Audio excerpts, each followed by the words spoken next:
দেখুন, আমরা রাস্তায় চলতে চলতে আমরা যখন রং সাইডে যাই তখন কিন্তু আমাদের অ্যাক্সিডেন্ট হওয়ার সম্ভাবনা থেকে থাকে।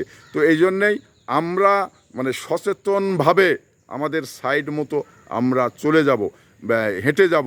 তো এরপরেও আমার মৃত্যু যদি থেকে থাকে তাহলে সেটা হবে, কিন্তু সতর্কতা অবলম্বন করতে হবে মানুষকে।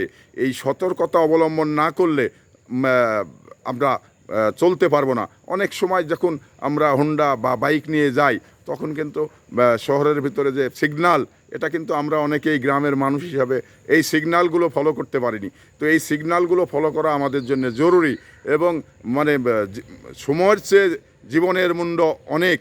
তো এই জীবনের মূল্য অনেক তখন কিন্তু সাবধানতা অবলম্বন করা জরুরিভাবে দরকার। তো সেই সাবধানতা অবলম্বন করবেন, নিজেকে একটু সেফ রাখবেন।